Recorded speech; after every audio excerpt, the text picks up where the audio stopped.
شأن عظمة حبيبه المصطفى إن الله وملائكته يصلون على النبي يا أيها الذين آمنوا صلوا عليه وسلموا تسليما اللهم صل على سيدنا محمد وعلى آله وصحبه أفضل صلواتك وعدد معلوماتك وبارك وسلم.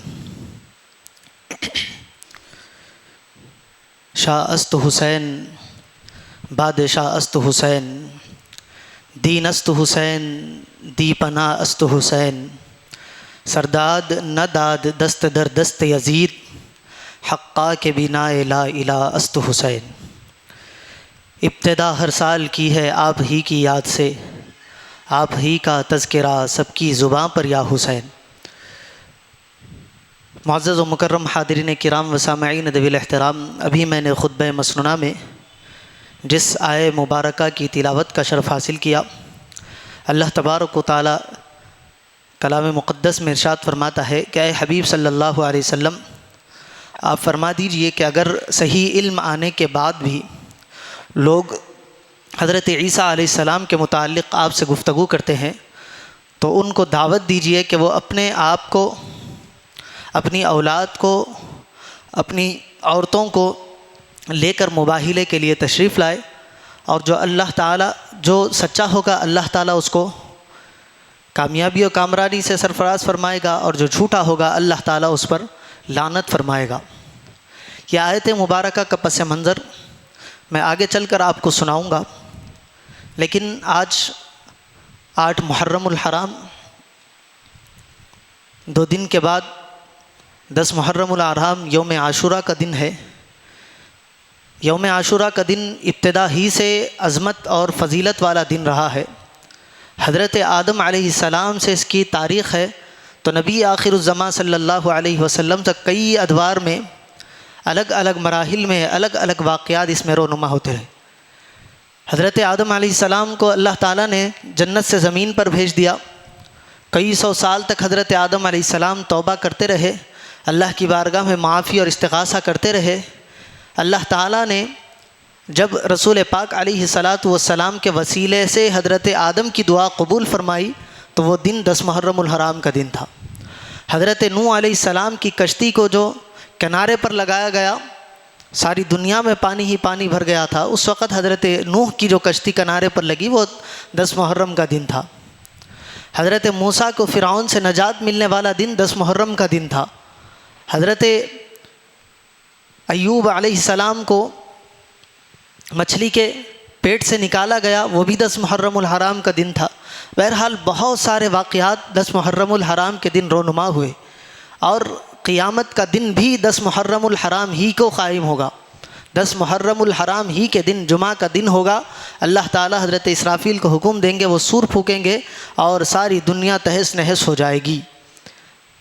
لیکن حضرت نبی پاک علیہ السلام سے لے کر قیامت تک اب اس دن کو جس کی یاد سے معمور، معطر اور منور رکھا گیا وہ ذات گرامی حضرت سیدنا امام حسین مجتبی رضی اللہ تعالی عنہ کی ذات مبارکہ ہے. حضرت امام حسین رضی اللہ تعالی عنہ کون ہیں؟ سب جانتے ہیں کہ رسول پاک علیہ السلام کے نواسے ہیں. حضرت سیدنا علی مرتضیٰ سیدتنا فاطمہ الزہرا رضی اللہ عنہما کے شہزادے ہیں. آپ کا مقام اور مرتبہ یہ ہے کہ رسول پاک علیہ السلام نے فرمایا کہ حسن اور حسین جنتی نوجوانوں کے سردار ہیں، اور ان کے بارے میں فرمایا کہ میں ان سے محبت کرتا ہوں، تم بھی ان سے محبت کرو. اور دیگر روایت میں آتا ہے کہ اے اللہ میں ان سے محبت کرتا ہوں، تو بھی ان سے محبت کر، اور جو ان سے محبت کرے ان سے بھی تو محبت کر. تو ظاہری طور پر حضرت امام حسین کی محبت صرف امام حسین کی محبت نہیں ہے، بلکہ امام حسین سے محبت کرنا گویا نبی پاک علیہ السلام سے محبت کرنا ہے، اور نبی پاک علیہ السلام سے محبت کرنا گویا خدا سے محبت کرنا ہے. اور روایت میں آتا ہے اللہ کے حبیب علیہ السلام نے فرمایا کہ جو ان سے دشمنی، بغض اور عداوت رکھے، اے اللہ تو ان سے بھی دشمنی اور بغض و عداوت رکھ. تو ان کے بارے میں ذرا برابر بھی دل میں خلش لانا رسول پاک علیہ السلام کو ناراض کرنا اور خدائے تعالیٰ کو ناراض کرنے کے مترادف ہے. اسی لیے فرمایا گیا کہ یہ ایمان کا حصہ ہے ان سے محبت. ان سے محبت ہوگی تو آپ کا ایمان کامل ہوگا، ان سے نفرت اور عداوت ہوگی تو پھر آپ کے ایمان میں نقص اور کمی ہے۔ کیوں؟ کیونکہ ان کی محبت رسول اور رسول خدا کی اور خدا کے رسول کی محبت، اور ان سے بغض اور عداوت ان سے نہیں بلکہ خدا سے، خدا کے رسول سے بغض اور عداوت ہے۔ تو جو خدا اور رسول سے بغض اور عداوت کرے پھر اس کا ایمان خطرے میں ہی ہو سکتا ہے، ایمان اس کا کامل نہیں ہو سکتا۔ پھر رسول پاک علیہ الصلاۃ والسلام کے اس عظیم شہزادے کی کیا شان اور کیا عظمت ہے کہ ان کے لیے رسول پاک علیہ الصلاۃ والسلام اپنے سجدوں کو طویل کر لیا کرتے۔ ایک مرتبہ رسول پاک علیہ الصلاۃ والسلام نماز پڑھا رہے ہیں، صحابہ کرام کا جم غفیر رسول اللہ صلی اللہ علیہ وسلم کے پیچھے نماز پڑھ رہا ہے۔ حضور پاک علیہ الصلاۃ والسلام سجدے میں گئے اور بہت طویل سجدہ آپ نے کیا، بڑی دیر ہو گئی۔ ایک صحابی رسول فرماتے ہیں کہ میں نے سجدے سے نظر اٹھا کر دیکھا تو کیا دیکھتا ہوں کہ رسول اللہ صلی اللہ علیہ وسلم کے شہزادے سیدنا امام حسین آپ کی پشت پر سوار ہے۔ حضور پاک علیہ الصلاۃ والسلام سجدہ طویل کر رہے ہیں، وہ صحابی رسول دیکھ لیے، واپس سجدے میں چلے گئے۔ نماز ختم ہوئی، دوسرے صحابہ عرض کرنے لگے کہ یا رسول اللہ صلی اللہ علیہ وسلم، کیا اللہ نے حکم دیا ہے کہ سجدوں کو طویل کرے؟ بعض نے کہا کہ یا رسول اللہ کیا کوئی وحی سجدے کی حالت میں آ رہی تھی، یا بعض نے یہ خدشہ ظاہر کیا کہ کہیں رسول پاک علیہ الصلاۃ والسلام کا وصال ہو گیا۔ لوگ اتنی دیر تک پریشان رہے اور رسول پاک علیہ الصلاۃ والسلام نے اتنا سجدہ اپنا طویل کیا۔ اس کے بعد رسول اللہ فرماتے ہیں کہ نہ تو وحی آئی، نہ مجھے کوئی اور حادثہ پیش آیا، نہ کوئی اور بات تھی، بس بات اتنی تھی کہ میرا پیارا شہزادہ میری پشت پر سوار تھا۔ میں یہ نہیں چاہتا تھا کہ میں اٹھ جاؤں اور حسین کو کوئی تکلیف پہنچے، میں چاہتا تھا کہ حسین دل بھر کے اپنی خواہش کو پورا کر لے اور وہ اپنے آپ اتر جائے تو میں اپنے سجدے کو پورا کر لوں۔ تو یہ شان اور یہ عظمت ہے۔ اب آپ بتائیں کہ نماز کس کے لیے پڑھی جاتی ہے؟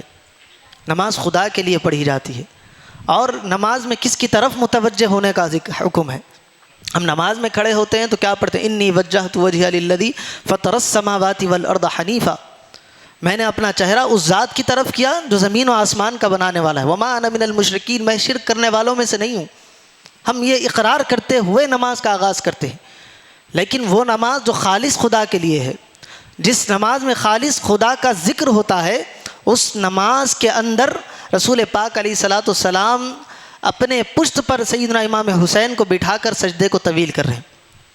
تو اس بات سے اندازہ ہوتا ہے کہ حضرت نبی پاک علیہ الصلاۃ والسلام کے پاس اور خدا تعالیٰ کے پاس حضرت امام حسین کا کیا مقام اور مرتبہ ہے۔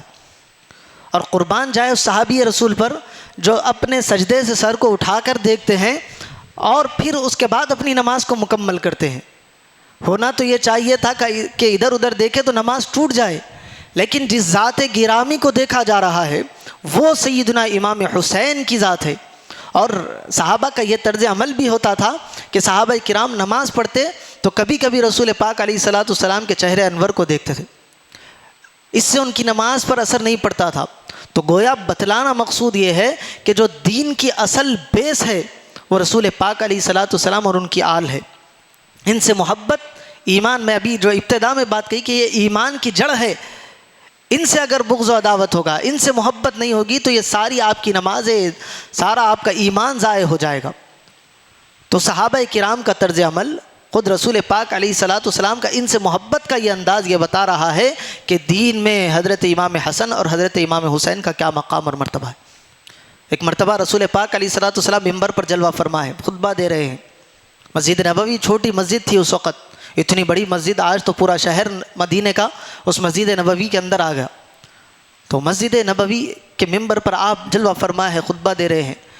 بازو میں جو حجرہ ہے جہاں رسول پاک علیہ الصلاۃ والسلام اب آرام فرما رہے ہیں وہ حضرت عائشہ کا حجرہ تھا، اس کے بالکل بازو میں حضرت فاطمۃ الزہرا رضی اللہ عنہا کا حجرہ تھا۔ اندر سے دونوں شہزادے حضرت امام حسن اور حضرت امام حسین نکلے۔ رسول پاک علیہ الصلاۃ والسلام کی ان پر نظر پڑی، رسول پاک دیکھ رہے کہ ننھے ننھے شہزادے ہیں آ رہے ہیں۔ رسول پاک علیہ الصلاۃ والسلام کو یہ خدشہ ہوا کہ کہیں وہ لڑکھڑاتے ہوئے گر نہ جائے، رسول پاک علیہ الصلاۃ والسلام اپنا خطبہ چھوڑتے ہیں، ممبر سے اترتے ہیں، دونوں حضرات کو لاتے ہیں، ممبر پر بٹھاتے ہیں اور خطبے کو وہیں سے جاری کرتے ہیں جہاں انہوں نے چھوڑا تھا۔ تو علماء کرام نے لکھا کہ رسول پاک علیہ الصلاۃ والسلام کا یہ انداز، یہ عمل بتا رہا ہے کہ ان سے محبت دین سے محبت ہے، یہ دین سے جدا ہونے والی شخصیات نہیں ہے، بلکہ دین کے اندر ان کی محبت کو اللہ نے شامل کر دیا۔ خطبہ کس کا پڑھا جا رہا تھا؟ اللہ کی حمد و ثنا خطبے میں کی جا رہی تھی، قرآن کی آیتیں تلاوت کی جا رہی تھی، لیکن رسول پاک علیہ الصلاۃ والسلام نے دوران خطبہ ان کو لا کر بتلایا کہ اے میرے صحابہ، دیکھو یہ حسن اور حسین دین سے جدا نہیں ہیں، یہ دین کی اساس اور بنیاد ہے۔ اسی لیے رسول پاک علیہ الصلاۃ والسلام نے فرمایا کہ حسین مجھ سے ہے اور میں حسین سے ہوں۔ ظاہری طور پر پہلا جملہ سمجھ میں آتا ہے کہ حسین مجھ سے ہے، نانا نواسے سے ہوتا ہے، بیٹی کا بیٹا ہے، ان کا خون، ان کی عنصر اس کے اندر شامل ہے، لیکن حسین مجھ سے ہے اس کا مطلب کیا ہے؟ علماء کرام نے تفسیر میں لکھا کہ حسین مجھ سے ہے اور میں حسین سے ہوں۔ حسین مجھ سے ہے کا تو مطلب ظاہری طور پر سمجھ میں آتا ہے کہ بیٹی کا بیٹا ہے، رشتہ داری ہے، خون جاری ہے، یہ ساری باتیں اس میں سمجھ میں آتی ہے، لیکن میں حسین سے ہوں کا مطلب یہ ہے کہ حسین دین کی اساس ہے، حسین ہے تو دین کی بقا ہے۔ رسول پاک علیہ الصلاۃ والسلام نے فرما دیا کہ حسین سے میں ہوں، اس سے مطلب یہ ہے کہ میرا دین حسین سے باقی رہنے والا ہے۔ حضرت رسول اکرم صلی اللہ علیہ وسلم جب حیات تھے تبھی حضرت امام حسین رضی اللہ تعالیٰ عنہ کی شہادت کی خبر مشہور ہو گئی تھی کہ حضرت سید الشہداء حضرت امام حسین رضی اللہ تعالیٰ عنہ کربلا کے میدان میں شہید کر دیے جائیں گے۔ وہاں کا میدان رسول اللہ کو بتا دیا گیا تھا، وہاں کی مٹی رسول اللہ کو پہنچا دی گئی تھی۔ تو رسول پاک علیہ الصلاۃ والسلام نے ظاہری طور پر سارے معاملات کو دیکھا، دیکھ کر فرمایا کہ حسین مجھ سے ہے اور میں حسین سے ہوں، یعنی یہ میرا دین حسین کی وجہ سے باقی رہے گا۔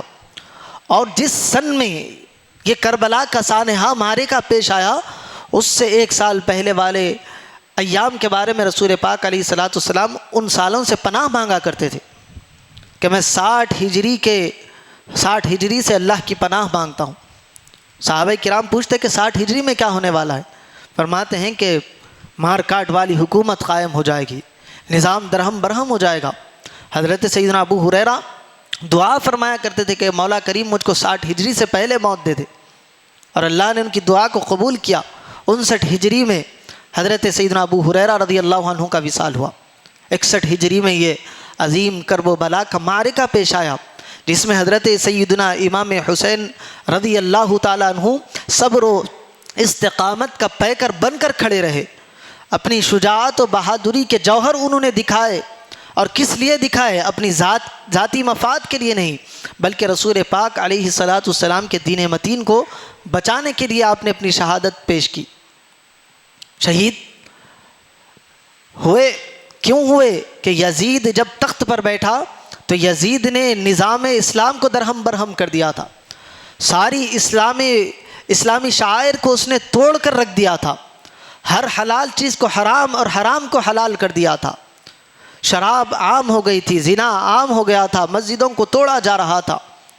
یہاں تک کہ معرکہ کربلا کے بعد ایک واقعہ ہرہ ہوا جو مشہور ہے، یزید نے مکۃ المکرمہ پر حملہ کیا، مدینہ طیبہ پر اس نے حملہ کیا، وہاں پر گندگی کی گئی، بہت سارے واقعات تھے۔ حضرت امام حسین اس کو دیکھ رہے تھے کہ اگر یزید کی حکومت رہے گی، یزید ایسے ہی آگے بڑھتا رہے گا اور اس کو بڑے لوگوں کی پشت پناہی مل جائے گی تو یہ دین تہس نہس ہو جائے گا۔ جو دین رسول پاک علیہ الصلاۃ والسلام نے اپنا خون بہا کر لوگوں تک پہنچایا تھا، جو قربانیاں رسول پاک علیہ الصلاۃ والسلام نے اپنی زندگی میں پیش کی تھی، وہ ساری قربانیاں رائے گاہ ہو جائے گی اگر یزید اسی طرح آگے بڑھتا رہا۔ حضرت امام حسین نے ڈٹ کر مقابلہ کیا اور پیغام دیا کہ جان جاتی ہے دین کے لیے چلے جائے، لیکن دین پر آنچ نہیں آنا چاہیے، دین کے اندر کوئی بگاڑ فتنہ فساد نہیں ہونا چاہیے۔ حضرت امام حسین رضی اللہ تعالیٰ عنہ نے اپنی زندگی سے وہ پیغام دیا، اور رسول پاک علیہ الصلاۃ والسلام کہ اس دین کو بچانے کے لیے اپنی ذات کی قربانی نہیں بلکہ اپنے اہل و عیال کی قربانی بھی حضرت سیدنا امام حسین رضی اللہ تعالیٰ عنہ نے میدان کربلا میں پیش کی۔ اگر حضرت امام حسین چاہتے تو پیچھے ہٹ جاتے، خاموشی اختیار کر لیتے، ظلم کو گوارا کر لیتے، ظالم کی حمایت کر دیتے، لیکن حضرت امام حسین نے کہا کہ ظالم ظلم کرتا ہے کر لے، جان لیتا ہے لے لے، لیکن جو حق ہے وہ حق کہا جائے گا، باطل کو باطل کہا جائے گا، حق پر عمل کیا جائے گا چاہے حالات کیسے بھی ہو جائے۔ حضرت امام حسین کو مدینہ چھوڑنا پڑا، مکہ چھوڑنا پڑا، سفر کرنا پڑا، یہاں تک کہ آپ کو میدان کربلا میں اپنی جان کو پیش کرنا پڑا، صرف کس لیے؟ بس اس بات کے لیے کہ حق ظاہر ہو جائے اور باطل کا منہ کالا ہو جائے۔ یہ حضرت امام حسین رضی اللہ تعالیٰ عنہ نے اپنی زندگی سے پیغام دیا، وہ پیغام یہ تھا کہ حق پر استقامت کے ساتھ ڈٹے رہو، ڈٹے رہو گے تو تبھی تم کامیاب ہوگے، مشکلات آئے گی صبر کرو اور حق پر قائم رہو، ڈٹے رہو، حق کے دامن کو نہ چھوڑو۔ آج ہم سمجھتے ہیں کوئی مشکل پیش آ جائے تو آسانی کے ساتھ ہمارا معاملہ حل ہو جائے، یاد رکھے اللہ تعالیٰ کے جتنے قریب بندہ ہوتا ہے اللہ تعالیٰ اس پر اتنی ہی زیادہ مشکلات پیش کرتا ہے، اتنی ہی زیادہ آزمائشیں اس بندے پر آتی ہے، اور ان آزمائشوں میں اللہ تعالیٰ اس بندے کو ڈال کر آزماتا ہے کہ بندہ واقعی ہم سے سچی محبت کرنے والا ہے یا نام کا دعوے دار ہے۔ سچی محبت کرنے والا ہوگا تو حالات کیسے بھی آ جائے اللہ کے احکامات کو نہیں چھوڑے گا، اللہ کے بتلائے ہوئے راستے کو نہیں چھوڑے گا، اللہ تعالیٰ کی محبت میں کمی آنے نہیں دے گا، چاہے کیسے ہی حالات پیش آئے۔ اگر ایمان اس کا کمزور ہوگا، اللہ سے جیسی محبت کا اظہار کر رہا ہے ویسی محبت دل میں نہیں ہوگی تو قدم ڈگمگا جائیں گے، دوسروں کی طرف اس کی نظر اٹھے گی، دوسروں کی طرف وہ مائل ہوگا، پھر ایسے شخص کو کوئی چیز ہاتھ آنے والی نہیں ہے۔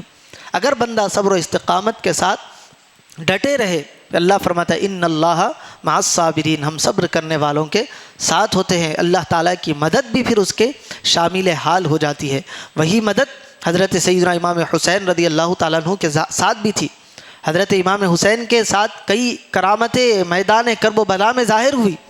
حضرت امام حسین چاہتے تو ایک پل میں یزید کے سارے لوگوں کو جلا کر خاکستر کر دیتے، کوئی بھی آپ جیسا چاہتے تھے اس مارے کے کرب و بلا کے منظر کو بدل دیتے، لیکن حضرت امام حسین نے وہاں پر کوئی اپنی کرامت کو ظاہر نہیں کیا بلکہ اپنی استقامت کو دکھایا کہ اے لوگوں جان لو کہ ہر کام آسانی سے ہونے والا نہیں ہے، کچھ کاموں میں اپنے آپ کو پیش کرنا پڑے گا، اپنی جان کا نذرانہ بھی پیش کرنا پڑے گا، مصیبتوں کو برداشت کرنا پڑے گا۔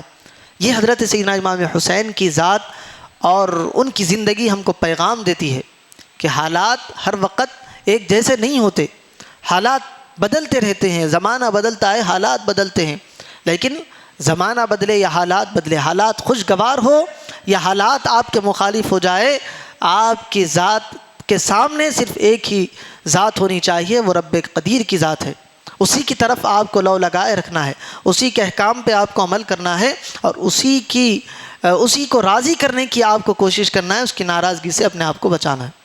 یہی پیغام حضرت سیدنا امام حسین رضی اللہ تعالیٰ عنہ نے اپنی ذات سے دیا۔ اللہ تبارک و تعالیٰ کی بارگاہ میں دعا ہے کہنے اور سننے سے زیادہ اعمال صالحہ کی توفیق عطا فرمائے، رسول اکرم صلی اللہ علیہ وسلم کی سچی پکی محبت عطا فرمائے، اہل بیت اطہار سے عقیدت و محبت اور ان کا ادب کرنے کی توفیق عطا فرمائے، وصلی اللہ تعالیٰ وسلم علی خیر خلق سیدنا محمد وعلی آلہ واصحابہ اجمعین، والحمد للہ رب العالمین۔